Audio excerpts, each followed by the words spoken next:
Today's Take 5 with the Saints, February the 6th, honors men and women who are not well known or well celebrated by us here in the West, but are certainly well known to those who have served as missionaries and to those who worship in churches in the Far East. Today, we celebrate and remember the Martyrs of Japan.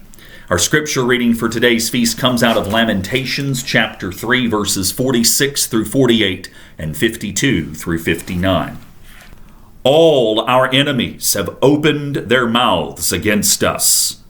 Panic and pitfall have come upon us, devastation and destruction.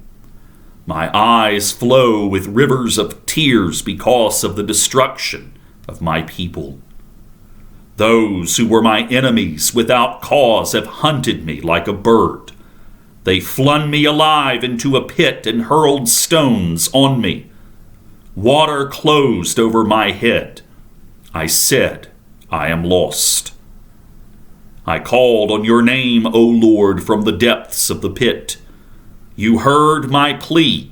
Do not close your ear to my cry for help, but give me relief. You came near when I called on you. You said, do not fear. You have taken up my cause, O Lord. You have redeemed my life. You have seen the wrong done to me, O Lord. Judge my cause. In the 16th century, the era of exploration for the West and the era of colonialism for the West, the Jesuits, with the inspiration of their founder Francis Xavier, began sending missionaries to the Far East, and one of the places where they found success was on the island of Japan. And shortly thereafter, the Jesuits were followed by Franciscans, who traveled over, two orders that were very zealous in their enthusiasm for the gospel, but were also known as orders that were not quite as integrated within the colonial mindset of the empires and the governments that often sponsored them being sent. And because of the work of the Jesuits and later the Franciscans, by the end of the 16th century, nearly 300,000 Japanese had been baptized and converted into the faith. And during the bulk of that century, the Japanese rulers, the shoguns at the time, were wary of these outsiders coming in and the work that they were doing, but for a while tolerated their existence. However, toward the end of the century, conflicts within Japan, conflicts between the different missionary groups that were spilling over into political action in Japan, and conflicts that the Japanese government began having with European powers, particularly the Spanish and the Portuguese, led to a sudden reversal of this toleration by the shoguns.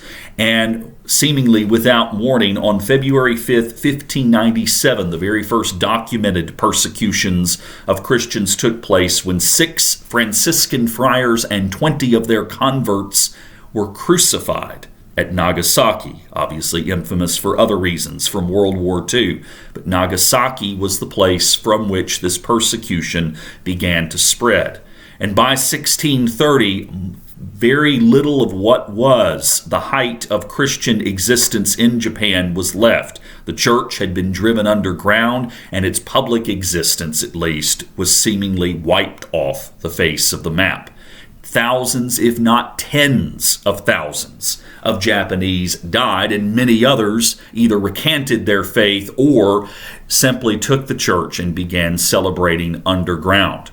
When Japan finally opened again somewhat to Western influence during its industrialized age in the 19th century, many Westerners who began to enter Japan during that time were amazed to find that while it existed very much underneath the surface, a thriving community of house churches existed within Japan that still, in many ways, is how the church functions today in Japan. While it is not openly persecuted, the house church is still something that is regarded in many parts of Japan as a way of coming together to celebrate the gospel.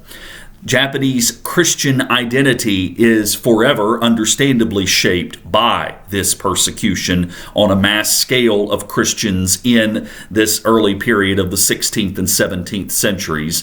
But part of the identity of this church is also in the fact that they realize that it is worth the cost of their lives to celebrate and gather together to worship and to receive the grace of Jesus Christ in the midst of a society which often alternates between tolerant and skeptical of their existence. There's much more to learn about these many unnamed men and women who gave their lives for the faith in Japan, and I encourage you to look up and read some more about their life and the life of the Japanese church, a small but yet very powerful group of men and women who continue to proclaim the gospel to this day. Thank you for joining me. Look forward to seeing you tomorrow for our next Take 5 with the Saints. Take care.